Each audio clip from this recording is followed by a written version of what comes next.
Querido Dios, qué noche extraordinaria es esta.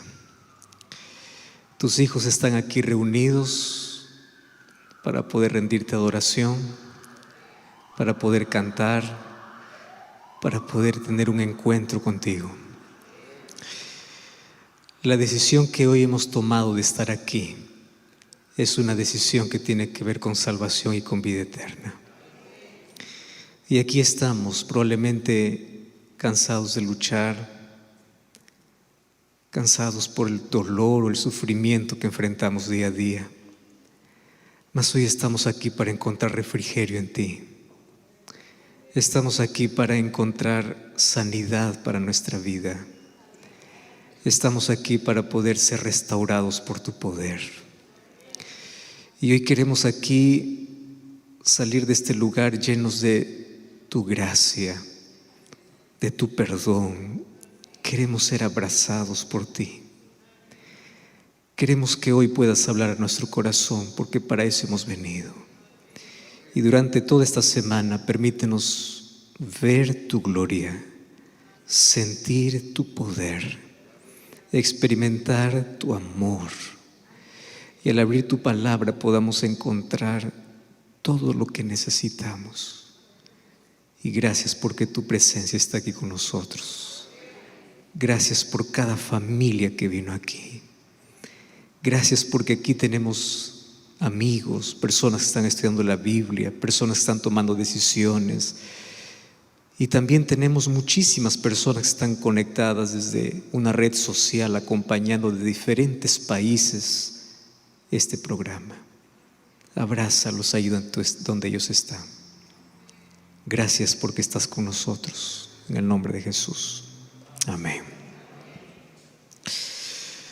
Preciada iglesia de Los Ángeles, aquí en California, yo estoy muy feliz de poder estar aquí. El trayecto ha sido largo, hoy ha sido un día difícil, mas por la gracia de Dios estamos aquí. Y estamos aquí para poder experimentar durante todos estos días el poder de Dios. Ustedes aquí no vienen para poder ver a un ser humano predicar. Ustedes vienen para poder tener un encuentro fortalecedor con Dios. Y durante esta semana hemos orado tanto para que Dios pueda manifestar su poder. Y yo quiero saludar a las personas que están acompañándonos de diferentes partes del mundo. Allí donde tú estás, probablemente estás en tu cuarto, estás en tu casa, estás en un hospital, estás no sé con quién, en qué circunstancias. Eres bienvenido. Bienvenido a formar parte de una iglesia cálida, de una iglesia linda, donde vamos a vivir una experiencia linda durante toda esta semana. Un gran abrazo para todos. Las personas que hoy están en búsqueda de algo para su vida, siempre están buscando respuestas para sus problemas y un camino que les cambie la dirección de su vida. Y saben que los libros que tienen mayor venta en el mundo son los libros que dicen: te voy a dar los 3 secretos para ser feliz. Te voy a dar secretos para que seas rico. La vida está llena de secretos. Si ustedes han escuchado y han visto por ahí una cantidad de literatura, cantidad de libros. Si tú tomas esta decisión vas a ser feliz. Y las personas están leyendo tanta literatura porque quieren encontrar alguna cosa para su vida. Y algo que parece un sueño, una ilusión, tiene que ver con felicidad. Fíjense, las personas buscamos de todos lados ser feliz. A veces tenemos que sacrificar cosas por un poco de felicidad. Las personas se juntan en matrimonio porque quieren ser felices. O sea, la felicidad es el sueño de todos. Y nos olvidamos que nosotros hemos sido creados para ser felices. Nuestro Creador colocó en nuestro corazón esa necesidad de buscar la felicidad, no para encontrarlo lejos de Él, sino para encontrarlo en Él. Y yo ya leí muchos libros, me encanta leer algunos de aquellos que te motivan y te dicen, este es el camino. Y yo encontré dos cosas interesantes que puede resumir la literatura que habla sobre felicidad. Y las dos cosas interesantes tienen que ver con decisiones y con hábitos. La vida está llena de decisiones. Tú decidiste estar aquí hoy. Esa es una decisión. Y la vida está llena de hábitos. Pero déjenme presentarles durante esta semana un camino muy simple. Un camino tan fácil, tan sencillo.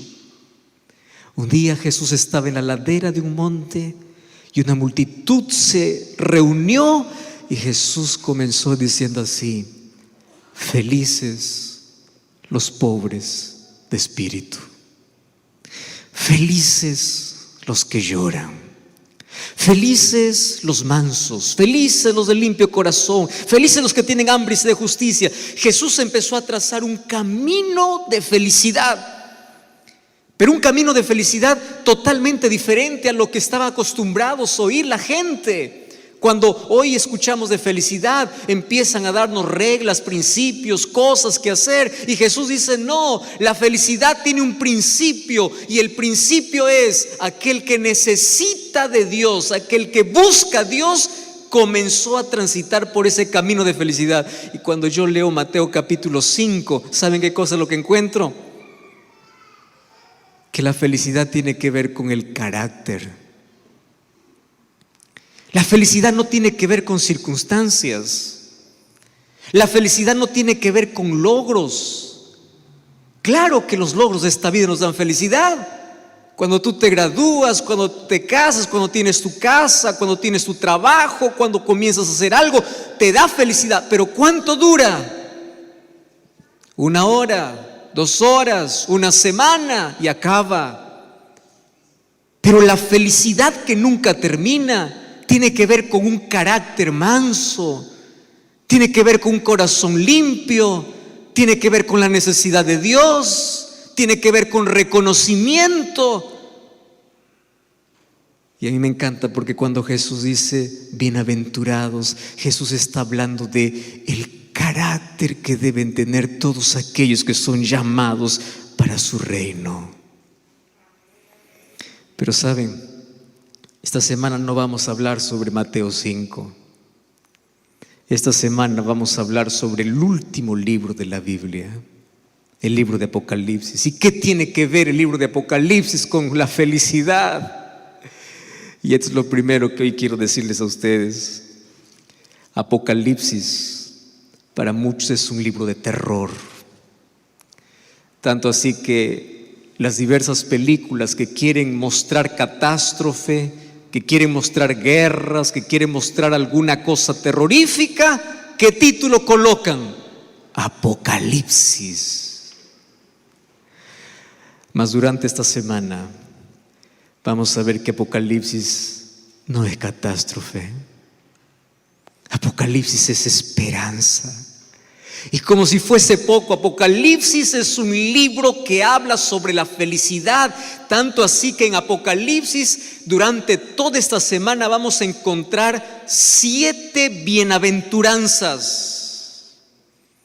7 veces en Apocalipsis dice bienaventurados. ¿Y qué significa bienaventurado? Feliz. Durante estas noches vamos a hablar de un camino de felicidad mostrado en Apocalipsis. Y estas bienaventuranzas tienen que ver con promesas que Dios da para su pueblo, promesas que Dios da para su iglesia. Y hoy vamos a hablar por lo menos de 2 bienaventuranzas que por ser tan semejantes lo vamos a juntar en apenas una. ¿Y por qué 7? Ustedes van a ver que en Apocalipsis mucho se va a repetir la serie de 7. Van a encontrar 7 iglesias, van a encontrar 7 plagas, van a encontrar 7 trompetas, van a encontrar 7 sellos, van a encontrar 7. El número 7 se va a repetir. Porque 7 aquí representa la plenitud y la perfección de Dios. Pero más me encanta porque en Apocalipsis también encuentro 7 promesas en 7 bienaventuranzas. Y cuando hablo de Apocalipsis, yo no puedo dejar de hablar que Apocalipsis es un océano.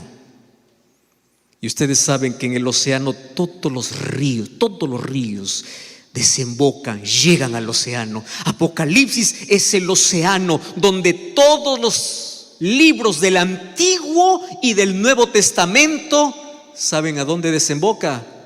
En Apocalipsis. Tanto así que tenemos más de 400 textos bíblicos del Antiguo Testamento allí en el libro de Apocalipsis. Por eso es que este es un libro que muchos tienen miedo de abrir. Y les voy a decir por qué. Porque cuando tú comienzas a leer Apocalipsis, tú tienes 2 opciones: o quedarte en la orilla o sumergirte.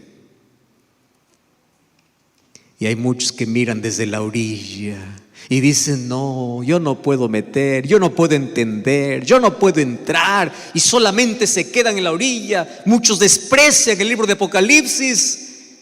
Mas hoy tenemos el privilegio de poder sumergirnos, entrar, porque cuando entramos al libro de Apocalipsis y al encontrar el tesoro de este océano, vamos a encontrar que el personaje principal es Jesús. Y Apocalipsis capítulo 1, versículo 1 comienza diciendo así: la revelación de Jesucristo. No dice la revelación de catástrofes, no dice la revelación del mal, no dice la revelación de las bestias. Claro que habla de bestias, claro que habla de catástrofes, claro que habla de plagas, claro que habla de juicios, pero la revelación en Apocalipsis es de Jesús.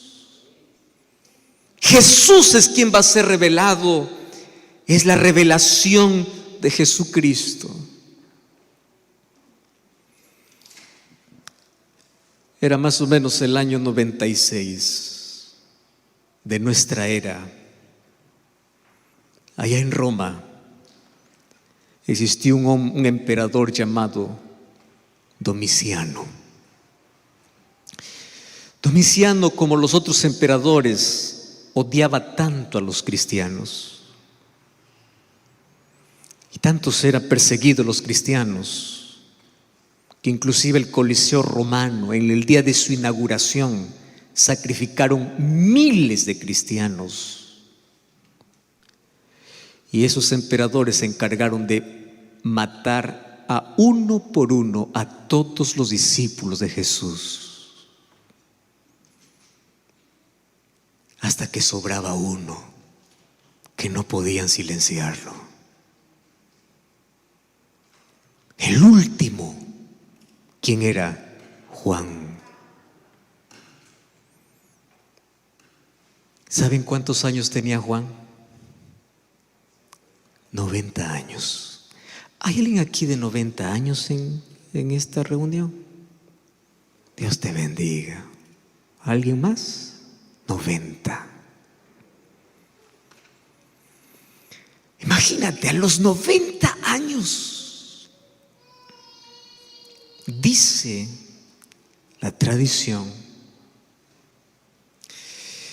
que a esa edad Juan fue lanzado a un perol de aceite hirviendo para ser muerto. Y Dios lo protegió. Yo no sé si ustedes alguna vez se han quemado con solamente un poquito de aceite que salpicó. Y esa quemadura, cómo arde, cómo duele, cómo se ampolla, cómo Dios protegió a Juan, no lo sé. Lo protegió igual que cuando Dios protegió a Daniel del foso de leones, igual como protegió a los 3 amigos de Daniel en el horno de fuego. Así lo protegió a su siervo, a su último discípulo, al discípulo amado. Entonces, como no pudo morir en un perol de aceite, la estrategia es: vamos a dejar que muera en la soledad. Y yo les quiero decir que la muerte más dolorosa, más triste que un ser humano puede experimentar es en soledad. Vamos a mandarlo allá, a la isla de Patmos, que muera solo. Y ahí está, 90 años, solamente ve un pedazo de roca, un mar embravecido que todos los días ni siquiera le deja descansar, no tiene a dónde ir. Y cuando probablemente su fe entre en mayor crisis, un día, mientras está allí, solitario, totalmente solo, angustiado, probablemente reclamando la promesa de Jesús, un día aparece Jesús, su maestro, delante de él. Y él se emociona y le dice: Señor, viniste por mí, cumpliste tu promesa. Y le dice: no, Juan, yo vine aquí para revelarte las cosas que han de suceder muy pronto. Por eso el versículo 2 dice: Él da testimonio de la palabra de Dios, del testimonio de Jesucristo, las cosas que has visto. Y el versículo 1 dice que Él revela a sus siervos las cosas que deben suceder pronto, y lo declaró enviándola por medio de su ángel a su siervo Juan.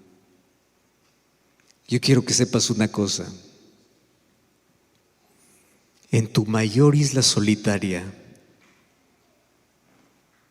cuando tu crisis sea la peor, siempre va a aparecer Jesús para revelarte alguna cosa en tu vida. En tu mayor soledad, cuando todo está quebrado, cuando perdiste la salud, cuando pierdes el empleo, cuando todos te dan la espalda, cuando te traicionan, cuando sientes que tu mundo está de cabeza, cuando sientes que ya no hay fuerzas, cuando tu crisis te lleva a dudar, probablemente aparece Jesús. Y ahí aparece para poder revelar. Saben que en el libro de Apocalipsis encontramos que Jesús es mostrado con más de 30 títulos. Jesús es presentado como el sacrificio, como el sacerdote, como el rey, como cordero, como novio, como luz, como pastor. Pero me encanta porque en Apocalipsis también Jesús aparece como un guerrero, como alguien que pelea por su pueblo, como alguien que lucha, como alguien que allí está frente a frente con el enemigo y lo vence. En el libro de Apocalipsis encuentro un conflicto entre dos poderes, entre dos pueblos, entre dos tipos de adoración. Y cuando parece que el mal está ganando, aparece Cristo para colocar punto final a la historia del dolor. Y ese es el tema principal de Apocalipsis. Jesús revelado en toda su gloria. Jesús conduciendo la historia. Y Jesús viniendo para decir: acabó. La guerra terminó. Y todos aquellos que decidieron formar parte de su pueblo tienen la victoria garantizada.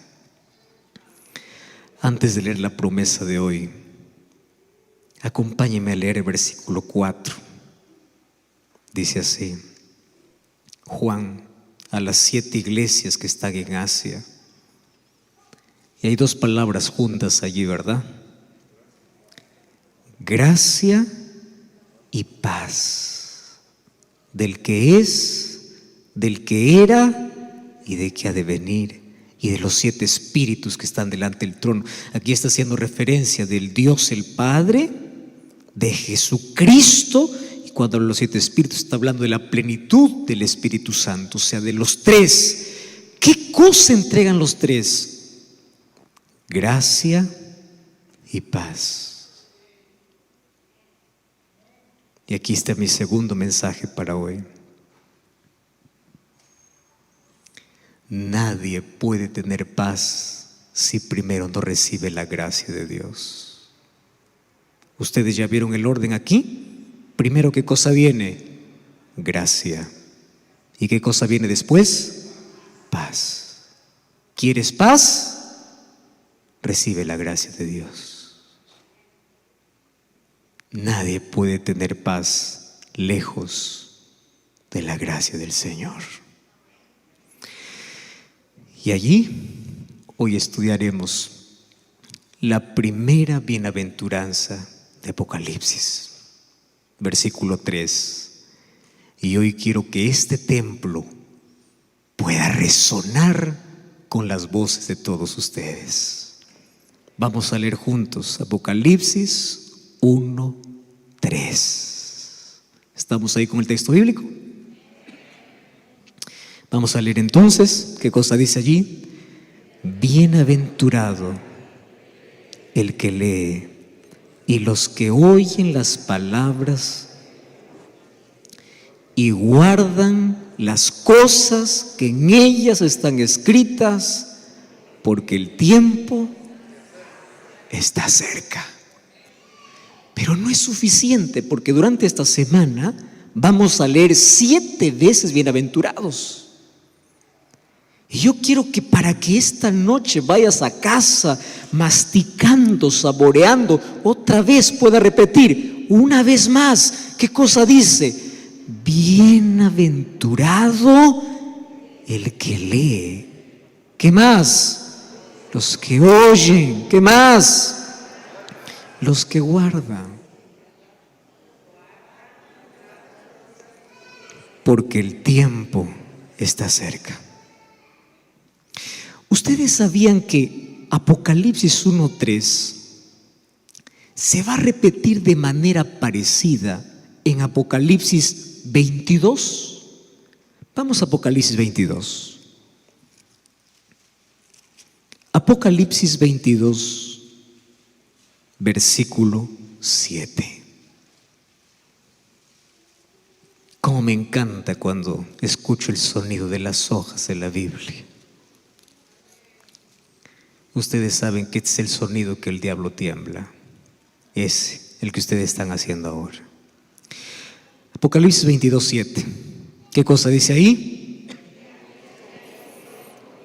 Bienaventurado el que guarda las palabras de la profecía de este libro.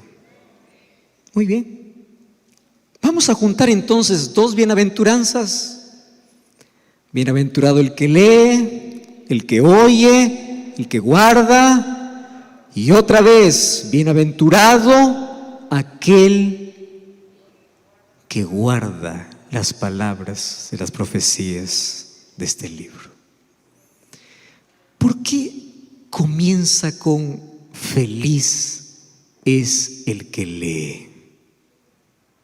Y yo quiero que ustedes puedan prestarme toda su atención aquí, lo que voy a decir.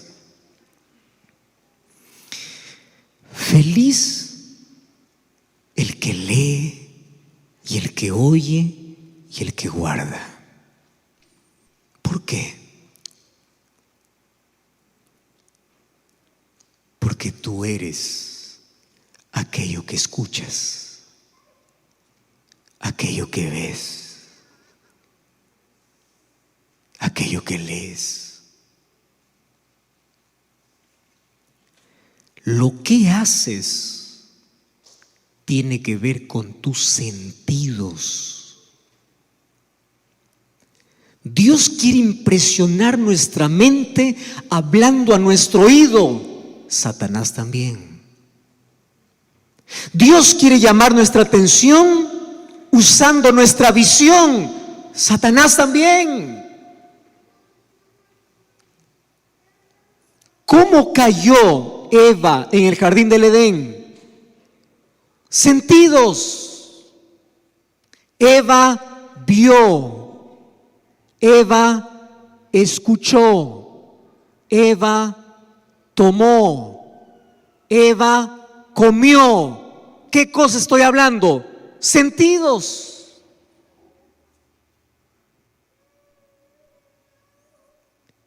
Y aquí comienza el texto diciendo: ¿quieres ser feliz? Lee, oye, usa tus sentidos para colocar tu vida en sintonía con Dios.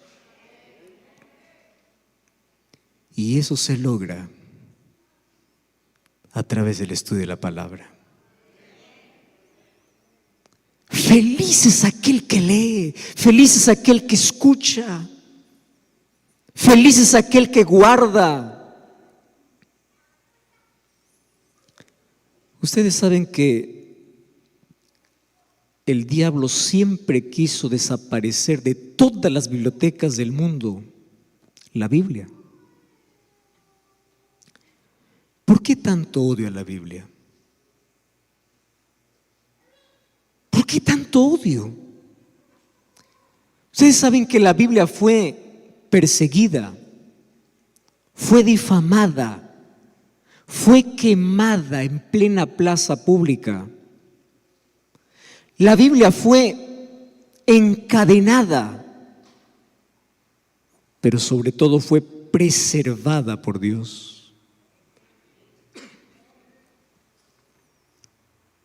Hace mucho tiempo la Biblia fue prohibida.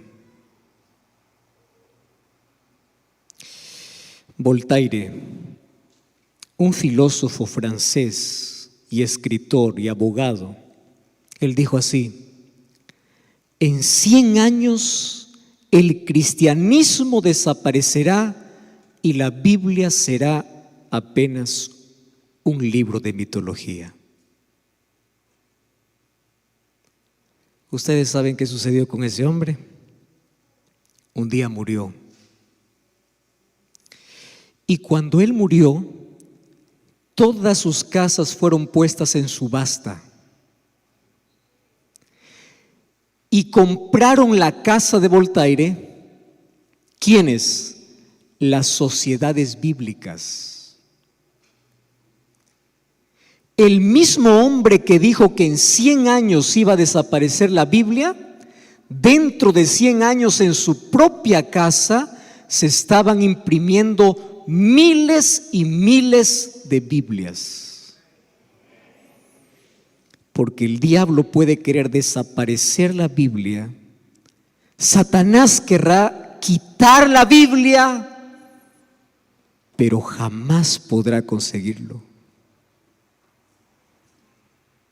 Solo que hoy tenemos dos maneras como el diablo está ganando terreno. Y les voy a decir cuáles son las dos maneras.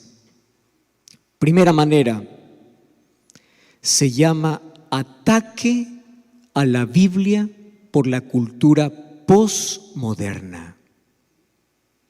Pastor, ¿qué es eso? ¿Cómo es eso? Bueno, te explico. Interpretar a la Biblia como yo quiero. Y cada vez aparecen nuevas religiones, cada vez aparecen nuevas suposiciones, cada vez aparecen nuevas personas forzando a la Biblia a decir lo que no dice. Y lo más triste es que hoy encontramos templos llenos de personas vacías de la palabra de Dios. Templos llenos, personas vacías, cultos donde no se abre la Biblia, donde la Biblia permanece cerrada. Pero hay otro segundo ataque donde el diablo ha conseguido terreno, y es que en la casa de los cristianos la Biblia permanece cerrada.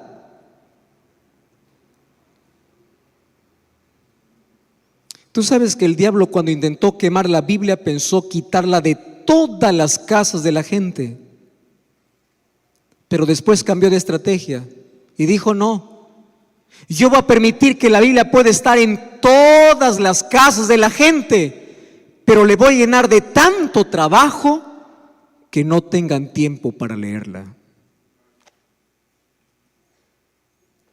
Tanta distracción, tantas actividades, tantas cosas que no hay tiempo para leer la Biblia.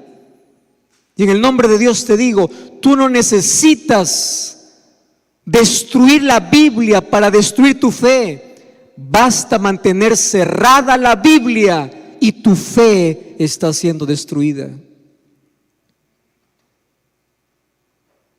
Y yo ya les mencioné más o menos al comienzo.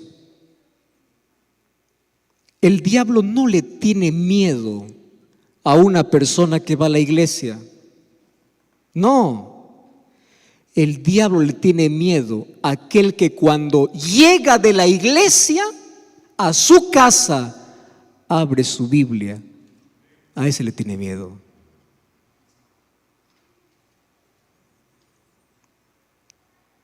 Y yo te voy a enseñar esta noche 2 sonidos que le asustan al diablo. El sonido de tus rodillas cuando tocan el suelo, y este sonido cuando tú deshojas la Biblia. Sabes que ante la oración ferviente de cualquier cristiano dice que el ejército de Satanás se pone a temblar. O sea, un cristiano de rodillas es como colocar pólvora a Satanás. Es como apuntar. Mientras más tiempo estés de rodillas, Satanás más te tiembla. Mientras más dediques tiempo a la lectura de la Biblia, Satanás no podrá dominar tu voluntad. Por eso es que el consejo de la Biblia es: someteos a Dios, sométete a la palabra de Dios. Porque mientras más aferrado estés a Dios, Satanás nunca podrá tocarte. Y una de las cosas que yo aprendí es lo siguiente: Satanás, para destruirte, primero tiene que separarte de Dios. Porque mientras estés en la presencia de Dios, Él nunca podrá destruirte. ¿Y sabes cuál es la manera más elegante de separarte de Dios? No es sacándote de la iglesia, no. La manera más sutil de separarte de Dios es que tú no encuentres tiempo para leer la Biblia. Allí comienza la separación.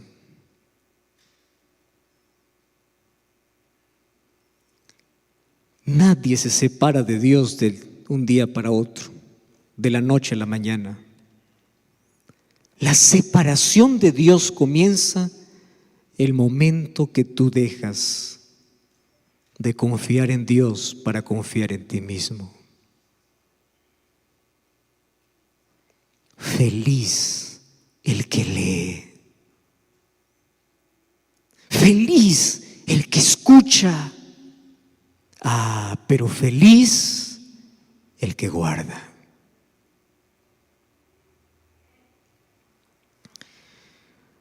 ¿Por qué el diablo tanto le da miedo que abras la Biblia? Te voy a dar hoy 8 razones por el cual el diablo tiene miedo que abras la Biblia. Y yo quiero que tú esto lo anotes aquí en tu mente. Y cada vez que tú te despiertes y digas: hoy no tengo ganas de leer la Biblia, hoy desperté desmotivado, hoy no tengo tiempo, acuérdate por lo menos una razón, una,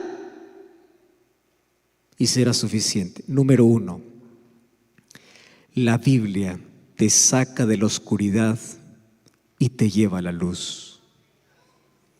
La Biblia te orienta. Salmo 119, 105 dice: lámpara es a mis pies tu palabra. La Biblia te evita heridas en la vida. Cuando tú vas a Lucas 11, 28 dice: felices los que leen y los que guardan, dice Jesús, su palabra. La Biblia te da consuelo y esperanza. Romanos 15, 4 dice: que lo que se escribió en las Escrituras es para llenar nuestro corazón de esperanza, de consuelo que tanto necesitamos en nuestro tiempo. La Biblia nos santifica, dice Juan 17:17. La Biblia nos enseña a vencer el pecado, dice Salmo 119:11. La Biblia nos ayuda a resistir las tentaciones, dice Mateo capítulo 4. La Biblia aumenta la fe, dice Romanos 17. Pero hay algo más. ¿Tú te acuerdas de la parábola del buen sembrador? Que el buen sembrador un día salió y colocó su semilla, una parte en el camino, otra parte entre piedras, otra parte entre espinos y otra parte en tierra buena. La parábola que Jesús contó. Pero el libro de Lucas dice, mira el énfasis, la semilla, ¿qué cosa es? La palabra de Dios. Ahora, préstame atención aquí. ¿Por qué la palabra de Dios es considerada una semilla? Porque la semilla tiene vida. Yo no sé cuántos de ustedes vienen del campo, son agricultores, han sido agricultores o conocen el trabajo de la agricultura. Yo vengo no de la ciudad, yo crecí en el campo, allí en medio de gallinas, de pavos, sembrando arroz. Yo con mi padre cuando era niño cultivaba arroz. Yo aprendí a sacar el arroz, a cultivar, a abonar, a deshiervar, a sembrar, a cosechar, todo ese proceso.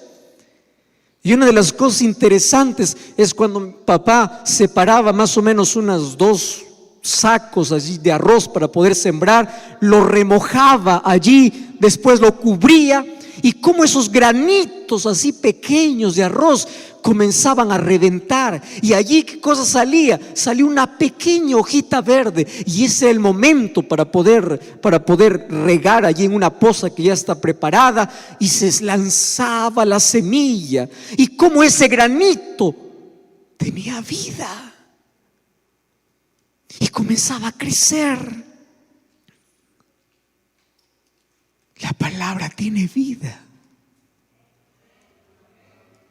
Por eso es que cada vez que tú permites que la palabra de Dios entre en tu corazón, está implantando en ti esperanza, consuelo, vida.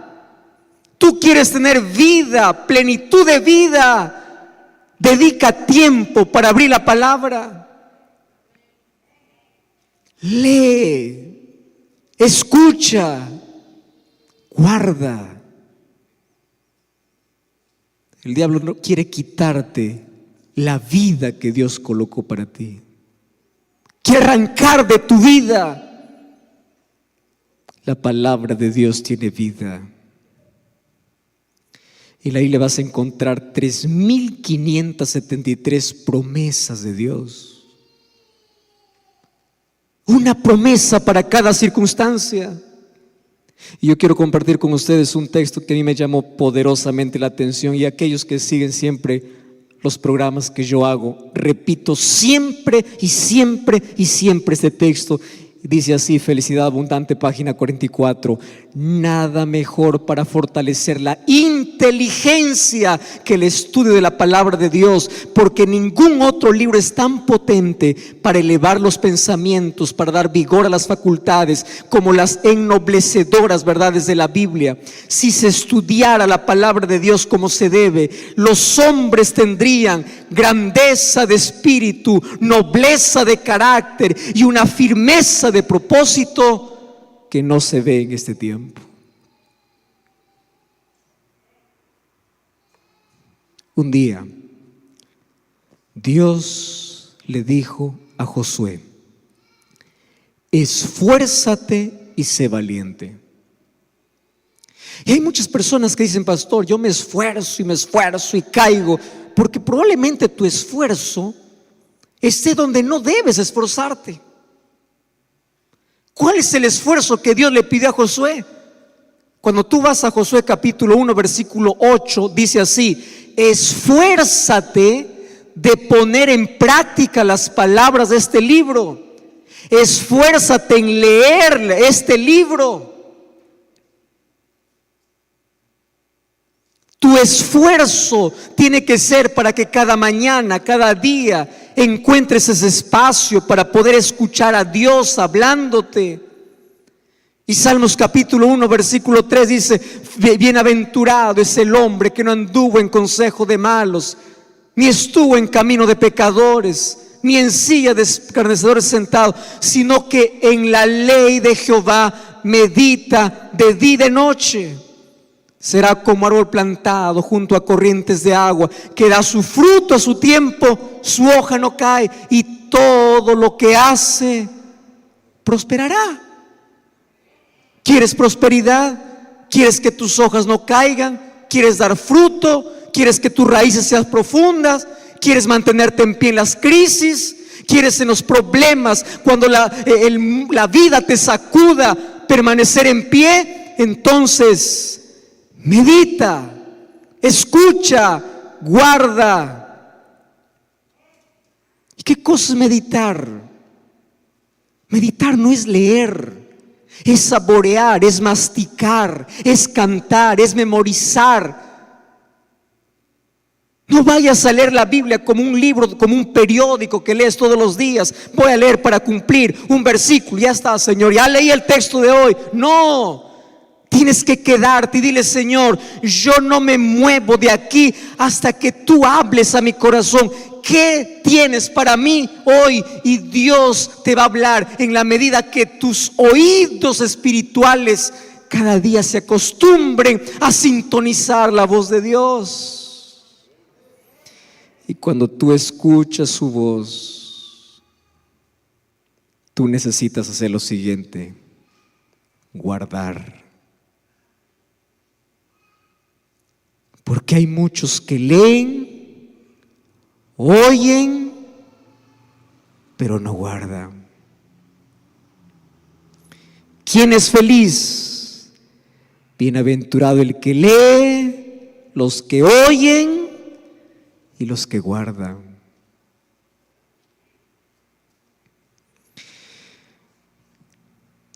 Jesús contó una parábola. Cuando terminó el sermón del monte, en Mateo capítulo 7, Jesús contó la parábola de dos constructores. Y Jesús dice así: yo ya les dije de todo hoy. ¿Cuál es el camino de la felicidad? ¿Qué cosa es lo que tienen que hacer? ¿Qué cosa no? Y cuando Jesús está cerrando su sermón, que lo hizo de una manera extraordinaria, de manera tan simple, Jesús cierra y dice así: bueno, yo voy a comparar a aquel que me escucha y aquel que obedece a un hombre prudente que edifica su casa sobre la roca. Pero aquel que escucha pero no hace lo que debe hacer será un insensato, porque escucha pero no hace. Y aquí dice: feliz es el que oye y guarda. O sea, el que oye y hace. ¿Cuánto de la palabra de Dios está en tu vida? Ustedes saben cuál es una de las cosas más tristes de la vida cristiana. Es la incoherencia que existe entre lo que sabemos y lo que hacemos.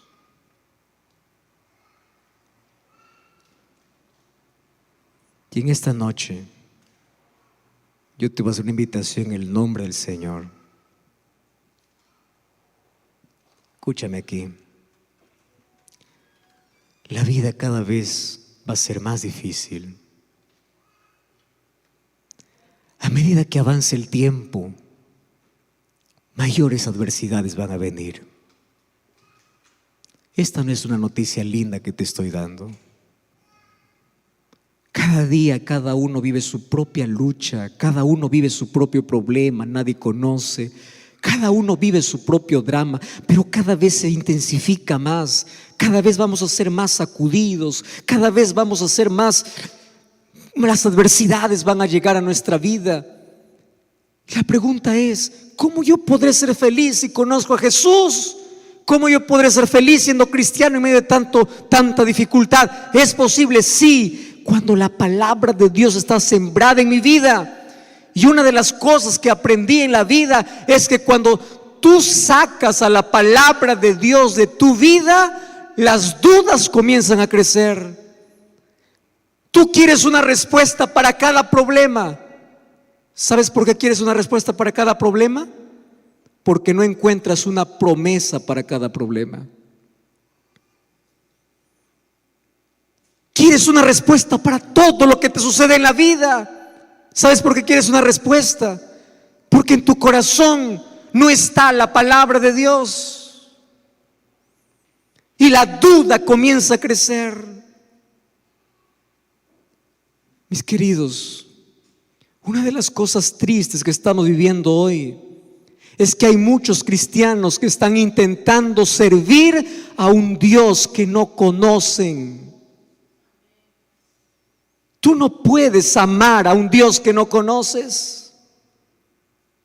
Y la única manera de poder conocer la gloria, la majestad, el carácter de Dios es a través de su palabra. Por eso es que la bienaventuranza dice: feliz es el que lee, el que oye, el que guarda. Y esta noche, en el nombre del Señor, tienes que tomar una decisión. Decide ser feliz. Y esta decisión está a tu alcance. Y esta decisión se toma todos los días. Y se toma el momento cuando despiertas. Y lo primero que haces antes de ir a tus actividades es ir primero a la presencia de Dios. Y ahí dile: Señor, yo no salgo de aquí mientras yo no te escuche hablar a ti.